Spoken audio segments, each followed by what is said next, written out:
আউযু বিল্লাহি মিনাশ শাইতানির রাজিম। বিসমিল্লাহির রহমানির রহিম। নাহমাদু ওয়া সাল্লি আলা রাসূলিল কারীম। আম্মা বাদ। আসসালামু আলাইকুম, সবাই কেমন আছেন? ফেসবুক বন্ধুরা, আসসালামু আলাইকুম।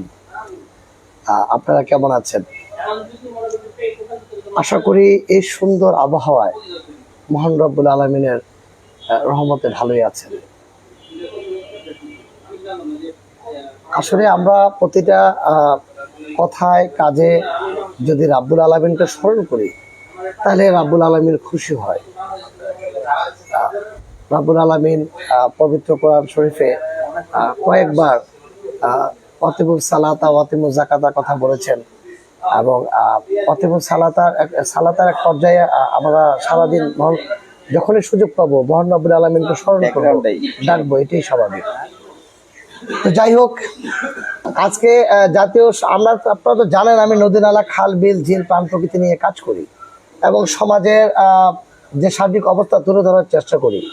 কিন্তু আজকে একটা টপিকস নিয়ে আসলাম অত্যন্ত সাহস করে, যে জাতীয় সংসদ নির্বাচন 2026। সেখানে দেখলাম আগেই প্রশ্নপত্র ফাঁস হয়ে গেল। আসলে আমাদের সাধারণ জনগণকে নিয়ে যে আমি তো আগেই বলেছিলাম যে বাংলাদেশটা হলো একটি ফুটবল, আর এই ফুটবলের ভিতরে আমরা আছি সাধারণ জনগণ।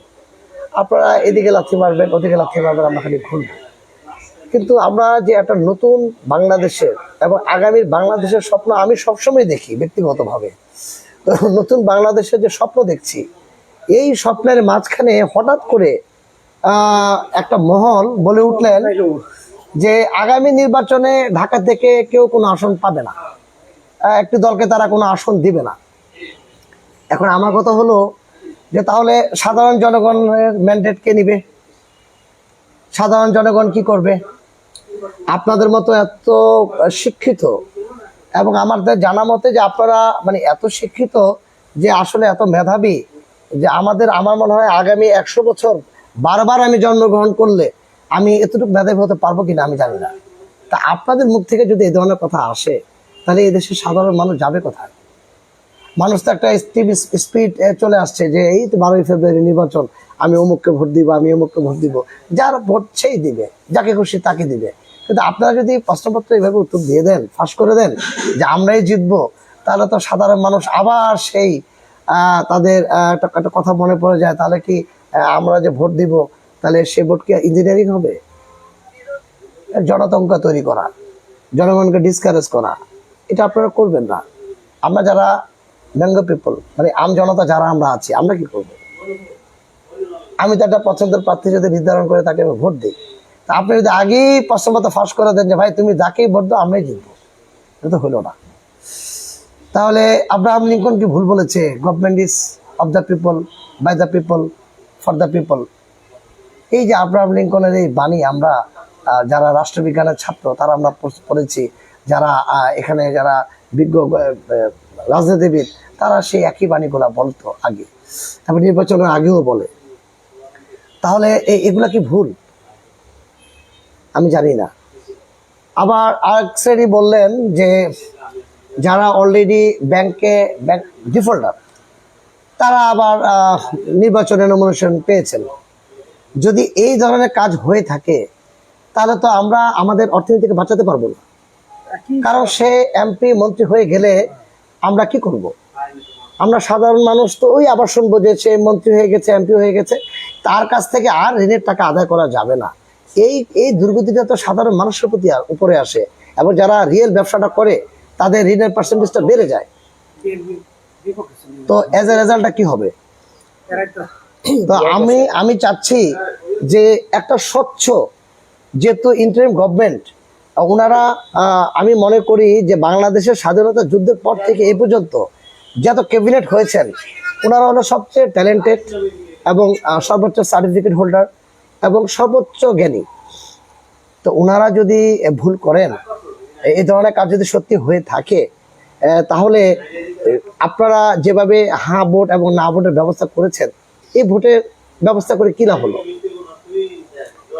জনগণ যাকে ভোট দিবে হাতে চলে যাবে, অথবা যাকে ভোট দিবে নাতে চলে যাবে। আগে যদি প্রশ্নপত্র ফাঁস হয়ে যায়, এক্ষেত্রে আমার মনে হয় গভর্নমেন্ট একটা ওয়ার্নিং থাকা উচিত যে শুডন্ট ডু দিস, এবং তাকে একটা চিঠির মাধ্যমে আমি মনে করি কারণ দর্শাতে বলা উচিত যে আপনি যে কথাটা বললেন যে নির্বাচনের আগে আপনি প্রশ্নপত্র ফাঁস করে দিলেন যে আপনারা জিতবেন সমগ্র ঢাকা শহরে কিংবা সমগ্র বাংলাদেশে, এটা কিভাবে সম্ভব? আপনাকে এই জাদুর লাঠিটা কে দিল?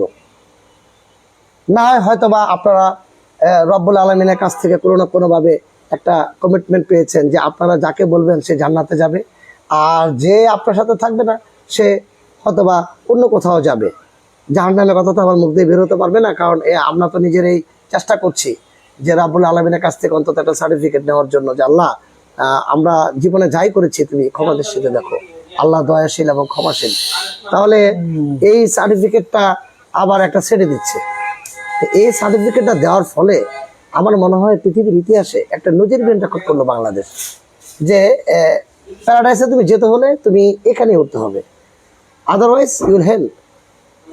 ওকে ফাইন, তাহলে এই একটা সার্টিফিকেট পেলাম, আরেকটা সার্টিফিকেট পেলাম, আরেকজন বললো যে আমরা ঢাকা শহরে কাউকে সিট দিব না, হয়তো বলবো সারা বাংলাদেশে দিব না, আরেকজন বললো রিং খেলাফি। এখন আমার কথা হলো সবগুলোকে আমরা অ্যাকোমোডেশন করি, অর্কনগ্লোমেশন করি, করে আমরা নির্বাচন কমিশনের দৃষ্টি আকর্ষণ করছি। আপনারা কি করছেন? আপনারা একটা চিঠি দিবেন, একটা ওয়ারেন্ট করবেন, এবং আপনাদের পার্সোনাল ওপিনিয়ন সেটা আপনারা বলেন আমাদের জনগণের কাছে যে উনি যেটা বলেছে সেটা ভুল। We are ready to serve you, here is free and fair election which you expected before. So আমরা যারা সাধারণ জনগণ আমরা আশ্বস্ত হই। আমাকে অনেকে প্রশ্ন করে, আপনারা তো জানেন যে নদী নালা খালবিল নিয়ে কাজ করি, সেই নদীর পাড়ে গেলে অনেকে প্রশ্ন করে যে বাবা শুনলাম নির্বাচনে নাকি অমুক জিতে গেছে, আচ্ছা আমরা কি ভোট দিব না?